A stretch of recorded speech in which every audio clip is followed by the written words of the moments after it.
Hello साहब, तिवारी जी के यहाँ से बोल रहा हूँ। अच्छा बताइए। सीए आपके, उन्होंने मेरे को बताया था कि मैं आपको थोड़ा सा फोन करके इन्फॉर्म कर दूंगा। साहब, टाइम है आपके पास? कल ही तो बात हुई थी तिवारी जी से मेरी, वो बता रहे थे टीडीएस वगैरह के नहीं, बारे में। टीडीएस का तो हो गया, टीडीएस का हो गया। मैं आपको सिर्फ इन्फॉर्म, अभी आपकी बुक देख रहा था मैं, तो तिवारी जी बता रहे थे सीए, वो कह रहे थे कि मैं थोड़ा सा आपको बता दूं, जी जी बताइए। क्योंकि वो ऐसा है ना, टैक्स वैक्स का फिर काम फिर लटक गया था सर। नहीं बताइए। एक सेकंड, 30% टैक्स ये तो पे कर दिया सर हमने आपका, ठीक है सर। जी जी। 10% टीडीएस भी आपका, तिवारी जी ने कहा था टीडीएस। हाँ तो ये तो पता ही है, मेरे को बता दिया था उन्होंने। इसके दो ना फायदे बता रहा था इसको मैं आपके, तो सर 30% जो टैक्स कटा है आपका, क्योंकि सर आपका स्लैब जो है वो 12 लाख से ऊपर है, तो 30% टैक्स कटने का फायदा ये है सर, कम से कम कल को इनकम टैक्स का डंडा तो नहीं होगा। और जो सही है, ये 10% टीडीएस भी आपने इसलिए काटा कि कल को आपको कोई प्रॉब्लम ना हो, ठीक है ना। तो सर ये दो फायदे हो गए, मतलब इनकम टैक्स के डंडे से बच गए, दूसरा ये टीडीएस के भी डंडे से बच गए। क्या कहना चाह रहे हो? ये तो मुझे ही पता है। नहीं, मैं नहीं, कम से कम इस जिम्मेदारी से बच गए ना। क्या कह रहे हो यार? सर मैं ये कह रहा हूँ, ये देने के बाद आपके ऊपर से जिम्मेदारी हट गई, आप कल को पागल है कि एक ही बात 30% को पकड़ लिया तूने? मेरे को पता नहीं है ये बात। ये तो पता है सर आपको, तो 30% टैक्स दे दिया तो इनकम टैक्स का डंडा आप पे नहीं पड़ेगा, आपकी जिम्मेदारी खत्म, आप बुरा मत मानिए सर। लेकिन इनका डंडा पड़ गया, ये क्या होगा फिर? यार रोजे रमजान में गालियां दिलवाएगा, क्या रह गया सर? ये क्या सर 2.5% ज़कात है?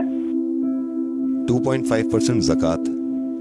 साहब मैं माजरत चाहूंगा कि रोजे में मैं आपको ज्यादा बुलवा रहा हूँ, लेकिन ये 30% टैक्स दे दिया आपने, जो कि बहुत अच्छी बात है, क्योंकि एक उसूल है हिंदुस्तान का कि आप अगर 12 लाख से ज्यादा कमाते हैं तो 30% टैक्स देंगे, और देने के बाद मुतमईन हो जाते हैं इस बात से कि अब कोई जिम्मेदारी आपकी नहीं है, ना ही किसी चीज की पेनल्टी पड़ेगी।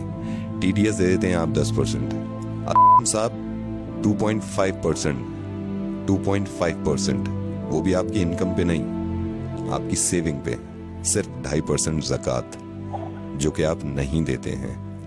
आप बिल्कुल ये मत समझिएगा कि मैं इस चीज के लिए शर्मिंदा करना चाह रहा हूं आपको, मैं नाम तक नहीं बता रहा हूं भाई। मैं सिर्फ ये कहना चाह रहा हूं कि अगर आप इनकम टैक्स नहीं देंगे तो उससे जाती तौर पर किसी एक इंसान को परेशानी नहीं होगी, वो हमारे मुल्क की तरक्की के आड़े आता है।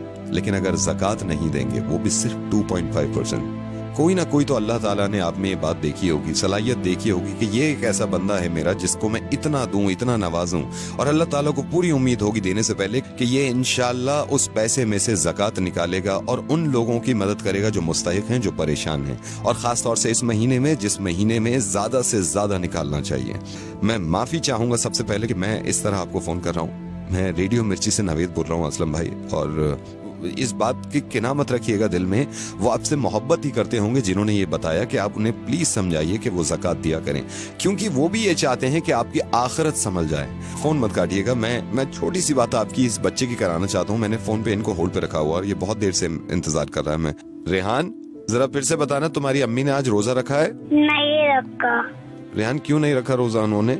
क्योंकि मेरी अम्मी बीमार है। तो तुम्हारे अब्बू क्यों नहीं इलाज कराते तुम्हारी अम्मी का, ताकि वो रोजे रख सकें? मेरे अब्बू के पास पैसे नहीं है। ये जो बच्चा है, इनकी वालदा को कैंसर है।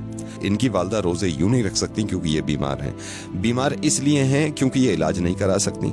इलाज ये इसलिए नहीं करा रही क्योंकि इनके पास पैसे नहीं है। पैसे इसलिए नहीं है इनके पास भाई क्योंकि हम ज़कात नहीं देते हैं। बहुत मुमकिन था ये कि हम हॉस्पिटल के बाहर अपनी वालदा के साथ बीमार पड़े होते और हम इंतजार कर रहे होते कि कोई ज़कात दे, और इनके वालिद यहां बैठे होते जहां पे आप हैं, और ये अगर ज़कात ना देते और हम तक ना पहुंचती तो कैसा लगता?